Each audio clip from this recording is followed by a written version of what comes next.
All right, everybody, welcome back. It's been a few days since I've done a video. I've got to catch up on a lot of things. I wanted to go back to the Giants. There was probably the one of the worst days of my life was at the Giants. So I'm an interpreter for the Giants. I'm taking care of players. It's my first year. I'm on the farm a little bit. I'm up in the majors a little bit. I go up and down. I go up and down.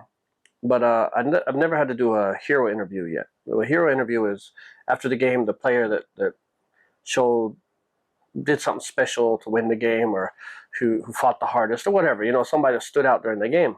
And usually, the other interpreters who are all Japanese always handle that. And I have done like magazine or just regular TV interviews in the sense of reporters ask me questions and I answer them, but I've never had to be in front of the TV or anything like that. So, I mean, I am a foreigner. I am American. It is, there are still things I have to be cautious with. I don't mess up, say the wrong word. It's not my native language. So it was just something I never had to deal with. And then one day we were in the majors, and one of the guys I was looking after, he hit a home run or something, and that put us ahead in the game. Or I don't know. He did something. I think it was a home run. And so the GM looks at me and he's like, good job. Tell him good job. And I'm like, yeah, no problem. He was like, today you're doing the hero interview. And I was like, really? You're joking, right? I've never done one yet. And this is in the dome. This isn't like the minor leagues or anything like that. This is a dome. There's 50,000 people there. Plus the big cameras, all the TV stations, plus the big Jumbotron thing. I mean, I don't care how comfortable you are doing anything. Just being up in front in that situation is just stressful. I mean, even for players, it's just you got all these lights on you. It's very stressful and very. I mean, your public speaking has got to be on point. Anyway, so I'm like, you're serious? And he's like, yeah, it's time you do it. And I'm like, I've never done it before. He's like, okay, well, you got to learn sometime. And the GM loved me. So he just kind of threw me in there, and I'm stressed. I am freaking out. We're like the 6th, 7th inning, so we still have like 3 innings. And I don't want to say that I was hoping that we would lose so I wouldn't have to do it. I mean, I want to tell you that, but it would be a lie, because I was like, because if we lose, there's no hero. Our team isn't the hero, so I wouldn't have to do the interview. So I was stressed. I was praying for a lot of things at that time, and I went to the the other translators. I'm like, dude, they want me to do it. You sure? You sure you don't want to? They were like, no, it's you. Go ahead and do it. Like nobody was going to help me out on this one, and I was just like freaking out. I'm watching the clock. I'm watching the innings. I'm running around. So I go talk to the guy who's going to ask the questions. So I'm like, okay. If I have to do this, I need to be prepared. I don't want to mess up. What are the questions you're going to ask? And he's like, all right, it's very simple. First one is, how did it feel to hit your first home run in the Tokyo Dome to get the lead on the game?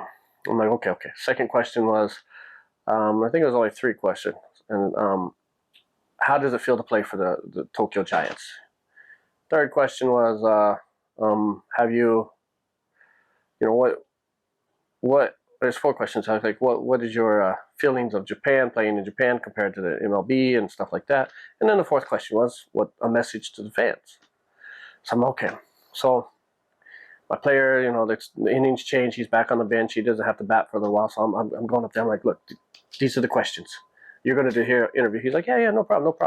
So I'm like, first, how did it feel to hit your first home run? I said, come on, please keep this answer small, to the point, and just quick. Because sometimes when you're using an interpreter or a translator and you're starting to talk, you forget. You're saying that your brain is informing you to say. You don't think about the guy next to you has got to repeat everything you're saying. So therefore, his brain is trying to take all the information in, trying to translate it, and he's thinking, okay, what to cut, what to keep, what to, how to adjust this so it matches up to that language. Because some things, like we say in English, like say break a leg, they don't say that in Japanese. So, these kind of things you're trying to figure out in your brain. So the longer you talk, you're going to forget stuff. Your brain can't hold all that information at one go. I mean, try it sometime. You see those things where people make a line and they say one word after the other, like they try to mimic the words, and by the time it gets to the end, it's a total different saying. It's the same thing. Your brain adjusts. So, I told him keep it short, simple. And he's like, yeah, I'll just say, it was an honor. I felt good. I'm healthy. I felt good. When I connected with the ball, it just flew. It went over the wall. I couldn't ask for a better swing. The pitch was perfect. And I'm like, okay, I can. That's not too long. I'm thinking in my head how to say that right. I'm like, okay, so I write it down. And I'm like, okay. The other question was, how does it feel playing for the Tokyo Giants or whatever? And he was like, well, I mean, I'm honored. This was a great team. A lot of great talent. I just hope I can fulfill my shoe. I hope I can fill my shoes, or I hope I can fulfill my position, I guess to say. So I'm okay. I'm taking my head. Okay, that's how I can say it this way. Yeah, calculating. So then I was like, okay, what's it feel like playing in Japan compared to the MLB? And he was like, oh, nah, just let me see. I'll just say that there's not much difference between Japan and MLB. Players are amazing. The talent is high. There's good pitching. There's good hitters. There's not much of a difference. Both are very top of the game. I'm like, okay, that's an easy one. I might write this down. And then, of course, a message to the fans, which was, thanks for coming. Hope you come tomorrow, and I'll play my hardest for the rest of the season. I'm like, okay, I write it down. I'm like, okay, these are small, quick. I'm translating. I go talk to the other interpreters. I'm like, okay, these are his answers. Just to be sure, should I say it this way or this way? And they're like, yeah, no, that's fine. Oh yeah. Well, I wouldn't say that. I would change it. So I'm writing all this down. So, and I can't take a paper out there because it looks like it's set up. So I'm trying to write on my hand. I'm trying to write on my arm, like all the things I learned in high school were how to cheat.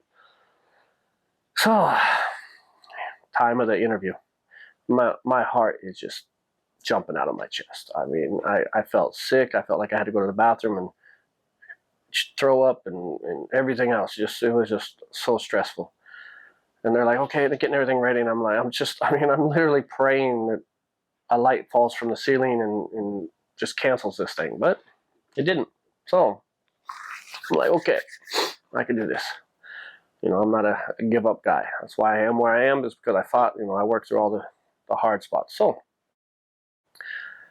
get up on the stand, and it's just these like 20, 30 TV cameras right in front of you, and all these lights, and you got these 10 mics in front of you. And have you seen press conference and things like that? And then, you got all these fans, 50,000 people. Why don't they go home? I'm thinking, why are they still here? So they ask him the first question. They're like, so, how did it feel to hit your first home run in the Tokyo Dome to put us in the lead? And I'm ready. I'm ready for this answer. And he's like, all through my childhood, my dream was to play baseball, and I've played for several teams, and I've went, and in the States I've traveled around. I played for minors and majors, and every time you hit a home run, you get that feeling of when the ball goes over the wall, and he's off script.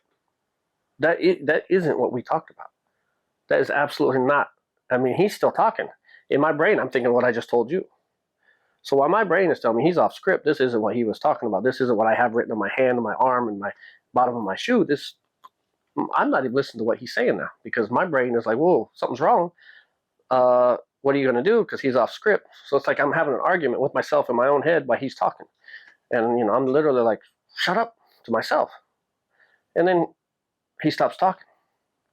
Now, after he said from childhood, I played for a lot of teams. I don't know what he said after. I still to this day couldn't tell you what he said, because my brain was telling me, whoa, he's off script. What are you going to do, dude? This is not good. You are going to embarrass yourself. So the guy doing the interview puts the mic in my face, and it's like, and I thank God to this day that there's no footage, video evidence of this day. And I was just like, literally, Japanese was not coming out of my mouth at this time. I pushed it and I tried, and I'm like, duh. And he's looking at me and he's just smiling. And I'm just like, he was happy. They felt good. And then, the reporter, the interviewer looks at me, he's like,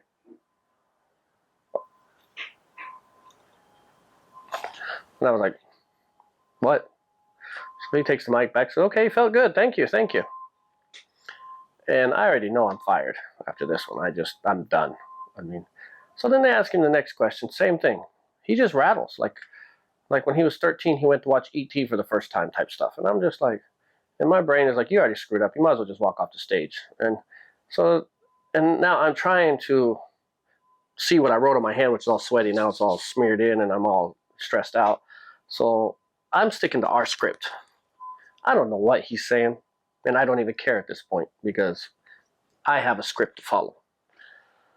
So he says his answers, and then I think the only one I got close to being even right was the message to the fans, and he was enjoying this.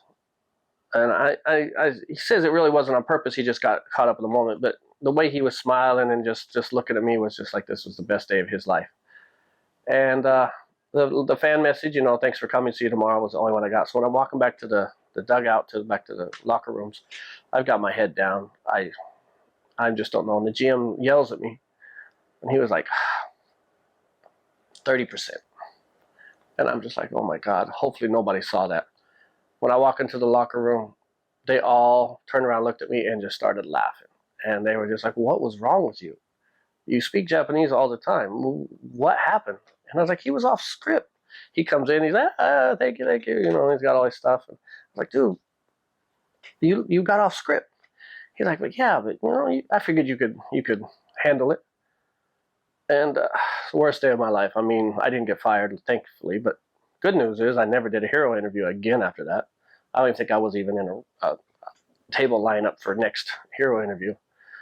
I think even if all the interpreters got hit by a train, they would just let the players speak English and leave it alone at that point.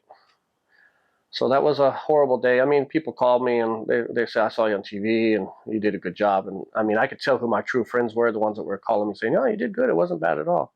So I was like, yeah, you guys are the real friends. So, yeah, that was a very extremely horrible day. I will never forget it. And thank God there's no video footage of this to be seen ever again. And I wish you guys could have been there. You would have just laughed. Now I look back, I laugh, and it's still a story. They're like, you remember when you did that hero interview and you're mumbling words? Because I don't even think I was speaking. I was just like,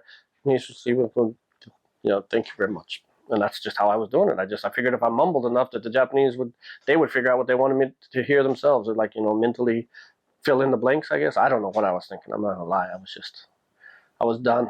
I was ready just to jump in a taxi and go home. Didn't even care. He was off script. He got off script. It wasn't my fault. He was off script. So that was one of the worst days of my life, I think. Most embarrassing in front of 50,000 people plus all the people on TV. I mean, there was probably a lot of memes about me after that at that point, and I just refused to look at any social media for a while after that one. Another quick advice to you guys.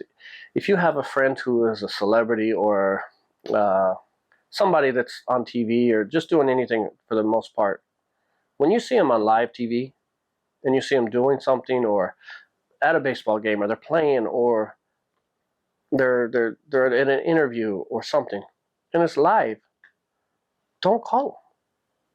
Do not call them. Okay, you saw them. You're cool. Hey, yo, bro, I saw you there. Don't call them. Don't mail them. Don't line them. Don't WhatsApp them. Leave them alone until the live thing goes off the screen. You don't know how annoying that is when you're on a podium or you're in front of the news cameras or you're just at the baseball game. And most of the times you're not even supposed to carry your phone on you, but sometimes you forget it's in your pocket or you needed to call a taxi between something or something. So you do have your phone on you, and then it starts vibrating in your pants. You can feel it vibrating. Now, what if the vibrator wasn't on? What if it was a ringer? You just got that man fired because he's not supposed to have a phone on him. The ringer is going off in the middle of the game. I mean, things are on TV. Think about it. Wait until it's off, and then mail him and say, hey, I saw you on TV. That was pretty cool. Think about the situation. Don't get your boy fired just because you want to brag that you know the guy on TV. My phone would blow up when I was doing something or whatever, and I'd come back to the locker and I would have like 32 or 86 or 72 missed calls or 24 missed line or WhatsApps and 13 calls. What if I had the phone on me? You come back in the locker room and they're like, hey, your phone is blowing up. You might want to turn it off. They do it to all the players and stuff because they forget to put on the ringer on silent or whatever. And it's embarrassing. It's extremely embarrassing to go back to the locker room or go somewhere and then somebody's like, dude, your phone is blowing up back there. Or it's in your pocket and you just hear just respect the person in front of the camera and leave them alone. There's one more incident that with the Giants that I'll tell you about, and this was another extremely embarrassing. Okay, I don't remember what I was doing, but the night before, I think we traveled, but we were doing something. We got back late, and I had to come back early in the morning. So I came back early in the morning. I had to take my daughter somewhere or something. Come back early in the morning. I go take care of that, and I'm at the field. So I have literally probably slept like 4 hours. So during the game, behind the bench is a swing area. It's where the guys go to swing to loosen up before they go up on the bat, the plate and stuff. And you go to the swing room to go to the cafeteria to get your foods, your pizzas, or your whatever, and your drinks and stuff. So I'm sitting on there and I'm watching the game and I'm tired. I've slept like 3 or 4 hours. And baseball isn't a very fast, exciting game for those of you who know what baseball is. It's kind of a slow, exciting, then slow down, exciting, slow down. I'm sitting there and I'm tired, and you're on camera all the time. I mean, the people I'm sitting next to are the stars. They're the superstars. So if you start doing and I hate it when people are like, you look so tired today. So I went and drank a Red Bull real quick while the guys were out there playing, come back, and I'm just tired. So I go in the swing room and I'm just like, and I slap my face. I'm slapping my face. I'm just like, wow, trying to wake up, trying to get that adrenaline flowing. And this giant guy comes running out of the back and he looks at me. He's like, stop. And I'm looking at him, what? He points down. And there's a camera in the back that they just put up for that game for the swing room to see people practicing live. It's like a live feed, all the game, so you can check out people. So I'm in front of this camera, just like I am with you right now. So nothing ever happened to that, I don't think. I mean, I'm sure a lot of people saw it, but it was never brought to my attention. I mean, I didn't do anything wrong. I was just trying to wake up and get that adrenaline flow. So anyway, that's those stories for now. I hope you enjoyed it. Thanks for watching. See you later.